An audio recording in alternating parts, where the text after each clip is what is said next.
Okay, we have a tough one now. Section 1.4, I think, is the start of where the class takes a swing upwards in difficulty.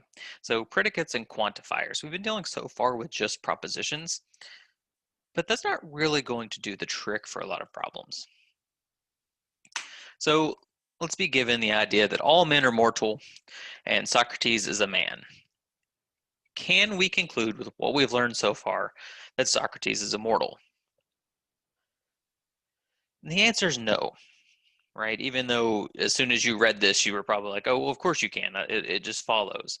But the fact of the matter is, from what we know so far, remember, we're trying to build up from this foundation of propositional logic, we can't conclude this. So we're going to need a little bit more. The new technology we're going to need is predicates. In particular, and we'll come back to this example several times throughout the course, recall that x greater than 3 is not a proposition. We go back and look. I think that was section 1.2. Sorry, that's off the top of my head, but what we're going to do is we're going to introduce what's called a propositional function. Let p of x denote the idea x is greater than 3. Well, now we can start to treat these things as propositions given an input. So p of 4 is true. P of 4 with the 4 plugged in and not the x plugged in is a proposition, whereas p of 2 is false. X is called the subject, and is greater than 3 is called the predicate. These are propositional functions. They're generalizations of propositions. So they consist of a predicate operating on one or more variable. They have a domain because they're functions. It's the set of elements that can be substituted in for those variables. Importantly, since they are propositional functions, they take in anything from the domain, but the only thing they can return is a true or false. So the range, the available output to these propositions is true or false.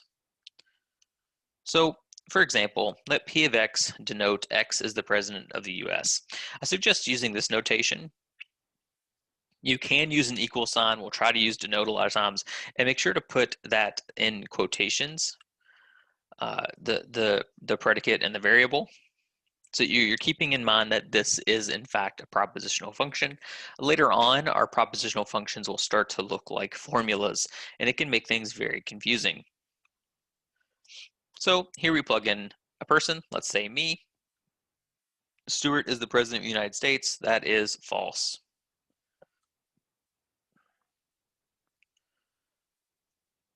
So the propositional functions consist of a predicate operating on one or more variables. So we can have these things scale up to more than one variable. Oh, sorry, it's a repeat of the other slides. I had my animation set wrong, but it's okay. Last time I didn't cover the or more than one variable. So let's look at the example here where we are talking about two variables, x and y. So here we have x plus y equals 4 is the proposition we're considering. So if you give it inputs 1 and 3, this proposition is true, because it would stand for the proposition 1 plus 3 is equal to 4. Right? So once you identify the variable, you're now looking at a proposition. Where it gets tricky, if you go back to our all men are mortal statement in the beginning, are quantifiers. The words all, some, and none are used to quantify the extent to which a predicate is true over a domain, right? They make a statement about that proposition relative to its domain. So quantifiers are meant to capture the meaning of those words, all, some, and none.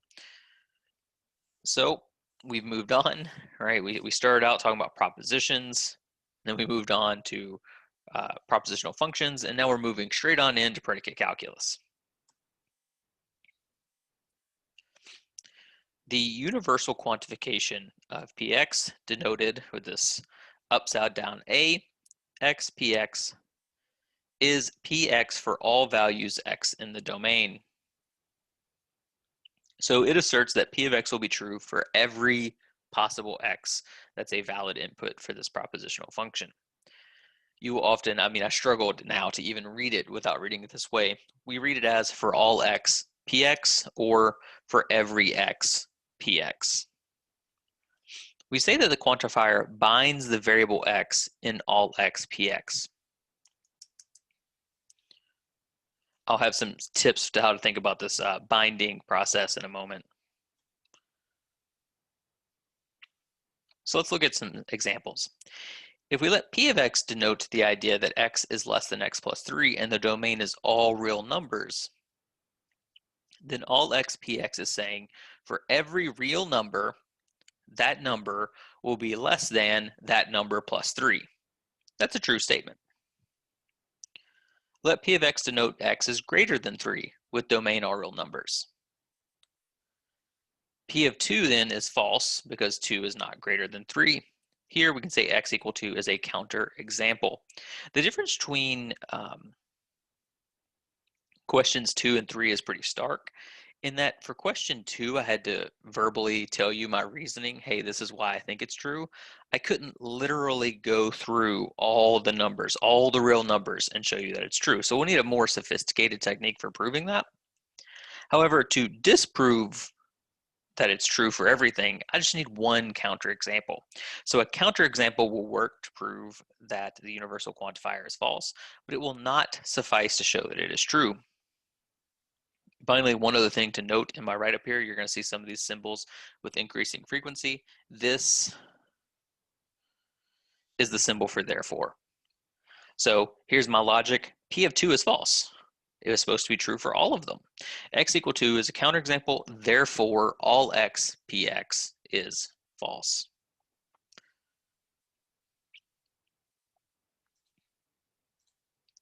Let P of x denote 2x is greater than x with domain all real numbers.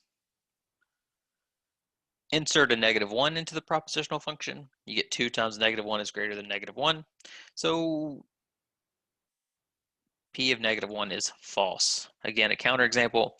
Therefore, for all x, px is false. It is not true for all real numbers. I just showed you one that it is not true for.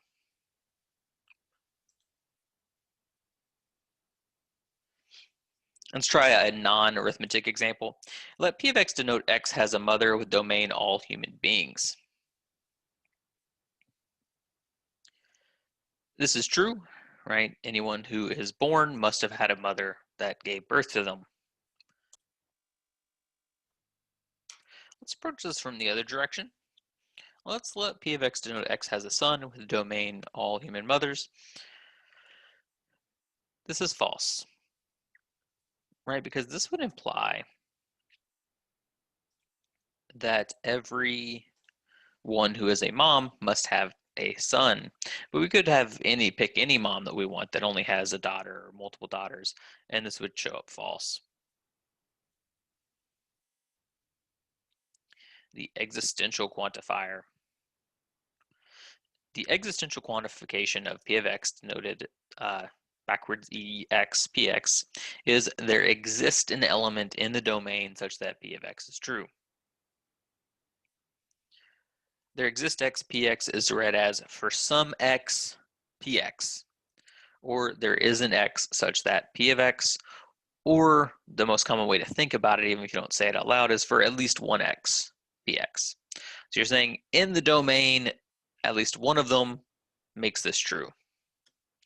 Let P of x denote x is greater than 3 with domain all real numbers.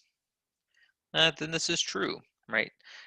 P of 4 equals true, so therefore it is a true statement if I said there exists an x px.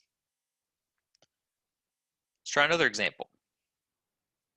Let's let P of x denote 2x is greater than x with domain all real numbers. How do you feel about there exists an x px in this case? It's also true, right? For there exists x, it's fine if we go out and find the x that makes it true. We don't need to find all of them. We're just saying it's true for one of them. Since it's true for 2, we can say therefore there exists an x px. Let P of x denote x has a mother with domain all human beings. This is clearly true. There exists a person who has a mother. Let P of x denote x has a son with domain all human beings. Again, uh, there are moms who have sons, so there exists an x, px is true.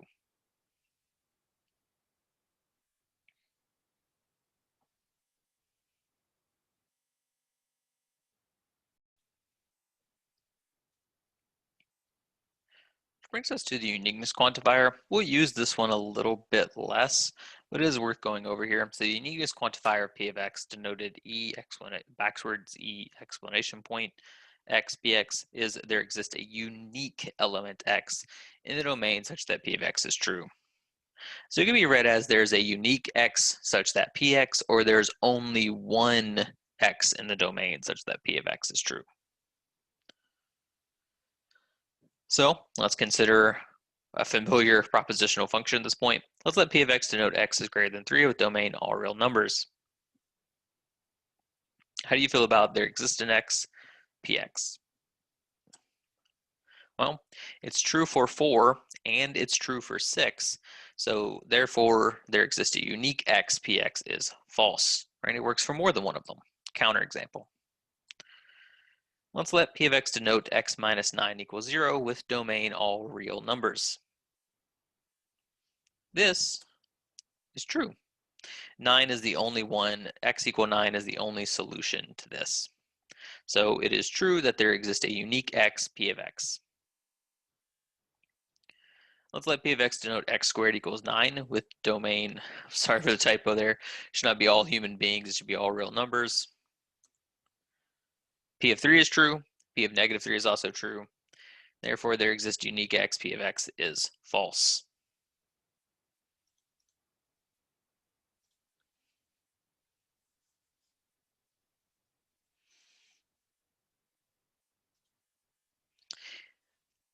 Let's let P of x denote x has a mother with domain all human beings. This one is perhaps the trickiest one. Think about this one for a second. Is there a unique x such that P of x? This is false. And this is maybe the hardest one to understand because a lot of people will interpret this as each person has a unique mother, but that's not what's being said here. It would be saying that there is one person who has a mother. Quantifiers with restricted domains. So we can go a little bit further with some of these quantifications when we're kind of initializing them at the beginning of our proposition. So for all x less than 0, x cubed is less than 0. This x less than 0, it restricts the domain, right? You heard me when I read it out loud. I said for all the x's that are less than 0. So we would understand this to be for every real number x such that x is less than 0, x cubed is less than 0. This is a true statement. If you take a negative number and you cube that negative number, the result is a negative number. For all y that do not equal 1, y squared minus 2y plus 1 does not equal 0. So for every real number y such that y does not equal 1, you get y squared minus 2y plus 1 cannot equal 0. A little college algebra here will let you know that this is a true statement. We can factor y squared minus 2y plus 1 as y minus 1 squared, which means that 1 is the only value for y that will output a 0. What about this one? Again, take a second, kind of read it aloud or in your own thoughts, and there exists a real number x with x less than 0 such that x squared equals 9. Well, negative 3 is less than 0, and it is the case that negative 3 squared is equal to 9, so this is a true statement.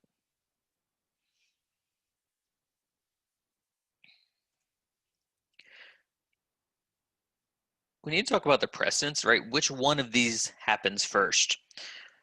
The quantifiers have a higher precedence than all of the other logic operators. So for example, if you saw this show up on a problem, all x, px, or qx, what they're trying to convey to you is to bind that all of x to just the statement p of x. So we're saying for all x, px is true, stop sentence, or q of x. We're not saying for all the x's, px or qx. Now, I'm going to try my best to make sure that nowhere in the work or in the course shows up where this is unclear. I'll be trying to use parentheses to always make it clear which one I mean. But just so that we have written down here, this is the precedence. The quantifiers had at a higher precedence. They would occur first. So in this case, the all of x is meant to happen before the or statement.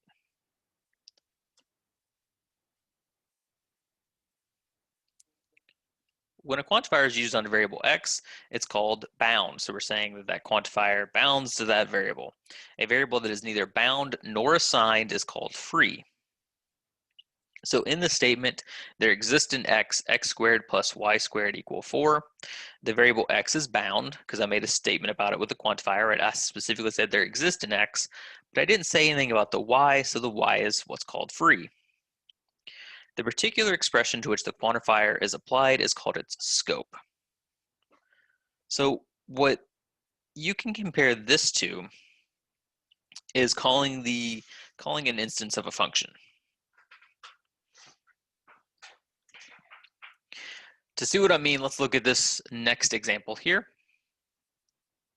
There exist in x, px, and qx, or for all x, rx. In this scenario, all of the variables are bound. The scope of that first all x is the px and qx. The scope of the second x is rx. But this looks really confusing to read. This is sort of the logical equivalent of one of those like terrible code competitions, because this exist statement is applying to this. So it's like I called an instance of the function px and qx, and I gave it the variable x. But then the next chunk of code you look at, for some reason, I decided to also use my variable x, right? I should not be using such generic variable names. So a better way to write this, and hopefully when you see this, you'll go, oh yes, this makes more sense, is I could have said there exists an x, px, and qx, or for all the y's are y. These are true variables, right? I can change them whenever I want. Obviously, the second way to read it makes it much more clear what my intention was. So anytime, occasionally I'll give you these ones that are coded poorly and ask you to try to interpret them, you're always welcome to swap out the names of the variables as long as you keep them properly bound, right, within the scope of what's happening.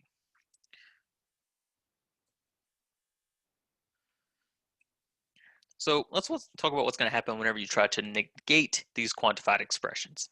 So here's an example. Every student in this class has brown hair. So we need to symbolize this statement first, right? We always want to get away from English as quickly as possible and run away to our symbolizing it with logic. As we discussed in the first couple sections, English is our enemy here. So PX is going to denote the idea that X has brown hair. Since we're talking about the students in the class, the domain symbolized by U is going to be the students in the class. To symbolize the statement was, hey, everyone has brown hair. So that's for all X, PX. So for all the students in the class, it is the case that X has brown hair. So let's try to negate this verbally first, because the result may not be what you're expecting. Because if you're just in a hurry, you'll think, well, the quote unquote opposite of every student in the class has brown hair is the statement that every student in class does not have brown hair. But that's not true. All it takes to make the statement, every student in this class has brown hair, False is for one student, not two. So it is not the case that every student in the class has brown hair, is the generic way, right? This is the way I'm encouraging you not to do it, right? It is not the case. You just slapping that phrase in front of it is technically correct, but you need to go a step further for your understanding, so that would not be worth very much credit. What does it mean to not be the case? It means there is a student in this class who does not have brown hair. If there's one student in the class who does not have brown hair, then the statement, everybody has brown hair, is false. So to express this negation in two ways, the first one's the generic way, the case lowercase a there, where we just put the negation symbol in front of it. This doesn't really aid in our understanding any, but B does, right? We see that it is not the case all x px is logically equivalent to there exists in x, where it is not the case. I'm sorry. Let me fix this on the fly for us here.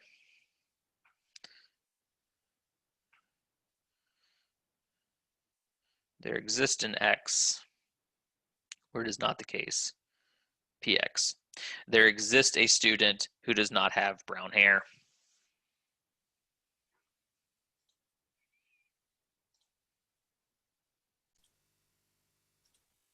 Which brings us to De Morgan's law for quantifiers. It's going to be a very important law for us.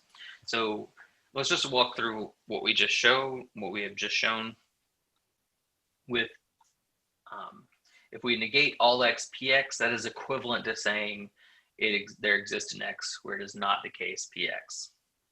So let's just kind of walk through how we might show this to convince ourselves it's true. So let's say it is not the case that all x px is a true statement. Well, the negation is true. That means if we remove the negation, the statement must be false. This says there exists an x in the domain such that p of x is false. Otherwise, all x px would be true. Well, that means there exists an x in the domain such that it is not p of x is true, which is just there exists an x is not the case p of x. Note the negation of the existence quantifier here leads to logical equivalence with for all of x is not the case px. So let's see this in action. Let's take the statement, there is an honest politician. We're going to symbolize and then negate that statement. So let's let h of x denote x is honest. Whew. U then will be the set of all politicians. There is an honest politician will be symbolized by there exists an x, h of x, so there exists an honest politician.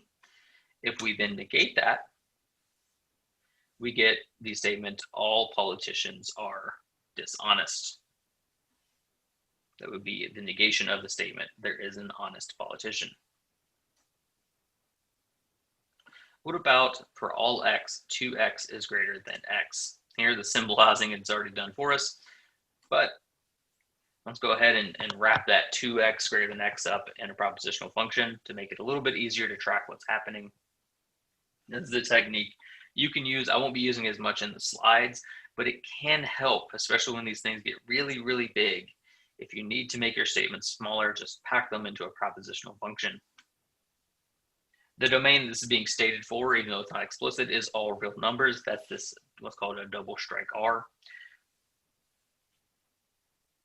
So if you see this fancier boldface font R, it's the set all real numbers. So if I negate all x px, I get there exists an x where it is not the case that 2 of x is greater than x. And this is where you need to go a step further. Push that negation in. What does it mean to say it is not the case that 2 of x is greater than x? Well, that would be saying that 2 of x is less than or equal to x. Don't leave out that equal to case.